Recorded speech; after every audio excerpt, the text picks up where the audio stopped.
नमस्कार। चलिए आज इतिहास के एक बहुत ही दिलचस्प मोड़ पर चलते हैं। एक ऐसा मोड़ जहां एक महान सभ्यता का अंत हुआ और एक नए युग ने जन्म लिया। हम बात कर रहे हैं सिंधु घाटी सभ्यता के पतन और वैदिक युग के उदय की। ये वो कहानी है जिसने भारतीय उपमहाद्वीप का भविष्य हमेशा हमेशा के लिए बदल दिया। तो शुरुआत करते हैं सबसे बड़े सवाल से।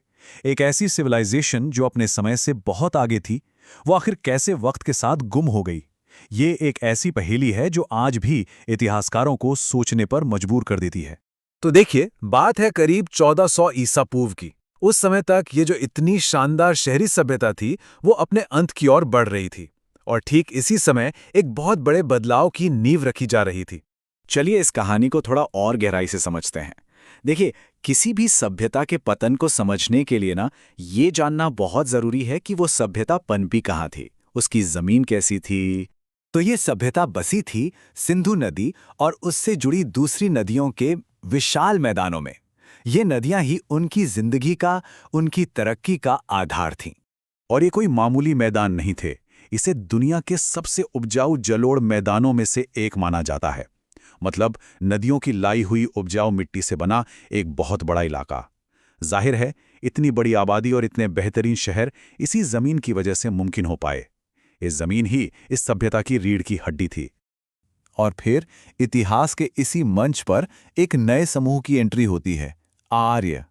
उनका आना इस कहानी में एक बहुत बड़ा टर्निंग पॉइंट लेकर आया। अब जरा इस टाइमलाइन पर गौर कीजिए। ये दिखाता है कि ये सब घटनाएं कैसे एक दूसरे से जुड़ी हुई थीं। सिंधु घाटी सभ्यता का पतन और वैदिक युग की शुरुआत, ये दोनों लगभग एक ही समय पर हो रहे हैं। और ये सिर्फ एक इत्तेफाक तो नहीं हो सकता है ना? तो सवाल उठता है कि ये आर्य थे कौन?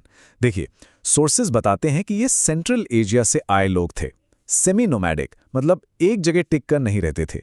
पशुपालन और खेती इनका मुख्य काम था।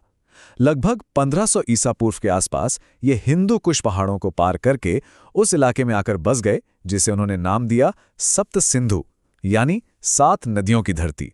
तो जब आर्य यहां पहुंचे तो उनका सामना हुआ सिंधु घाटी सभ्यता के बचे खुचे लोगों से। सोचिए, दो बिल्कुल अलग दुनियाएं, दो बिल्कुल अलग कल्चर अब आमने सामने थे।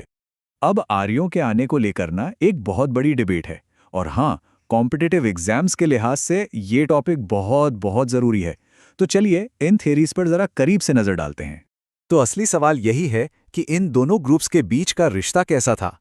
क्या ये एक हमला था, या लोग शांति से आके बस गए, या फिर कुछ और ही कहानी थी? चलिए जो अलग अलग थियोरीज हैं उन्हें देखते हैं। पहली थ्योरी है आर्यन माइग्रेशन थ्योरी। ये थ्योरी कहती है कि आर्य बाहर से सेंट्रल एशिया और ईस्टर्न यूरोप से आए थे, और वो अपने साथ लाए एक बिल्कुल नई भाषा, संस्कृत, और एक नया कल्चर जो सिंधु घाटी के कल्चर से एकदम अलग था। अब जो दूसरी थ्योरी है वो इसके बिल्कुल उलट है। इसे कहते हैं स्वदेशी उत्पत्ति सिद्धांत। इसका मानना है कि आर्य कहीं बाहर से आए ही नहीं, वो भारतीय उपमहाद्वीप के ही मूल निवासी थे। और फिर आती है तीसरी थ्योरी, हाइब्रिड थ्योरी। ये एक तरह से बीच का रास्ता निकालती है।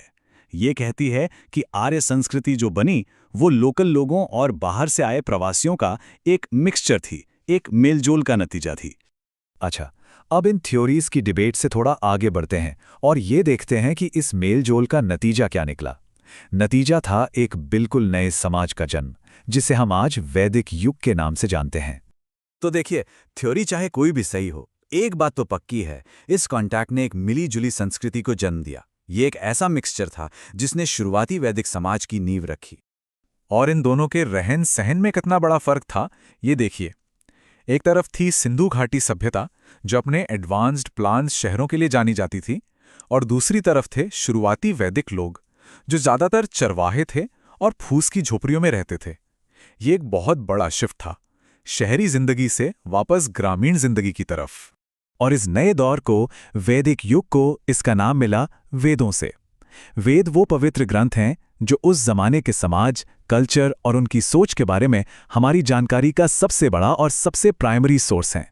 जैसे ऋग्वेद में ही बताया गया है कि समाज 4 वर्णों में बटा हुआ था, ब्राह्मण, क्षत्रिय, वैश्य और शूद्र। और यह वैदिक समाज का एक बहुत ही खास फीचर था, उसकी पहचान थी। तो ये वर्ण व्यवस्था थी क्या? देखिए, इसमें समाज को 4 ग्रुप्स में बांटा गया था।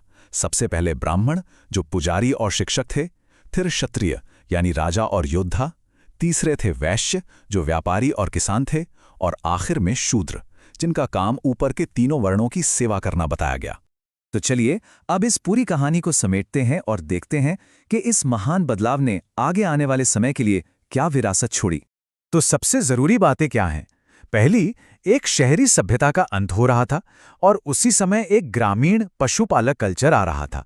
दूसरी, इन दोनों के मिलने से वैदिक सभ्यता बनी। तीसरी, इस नए समाज की पहचान थी वेद और वर्ण व्यवस्था। और आखिरी बात, इसी दौर ने आगे चलकर भारतीय सभ्यता का पूरा फ्रेमवर्क तैयार किया। और जाते जाते एक सवाल के साथ छोड़ जाते हैं, क्या यह सिर्फ एक बदलाव था, एक युग से दूसरे युग में जाना, या एक संस्कृति ने दूसरे की जगह ले ली? इतिहास की यह प्राचीन कहानी हमें इस बारे में बहुत कुछ सिखाती है कि कल्चर कैसे बनते हैं, कैसे बदलते हैं और कैसे एक दूसरे में खुल मिल जाते हैं।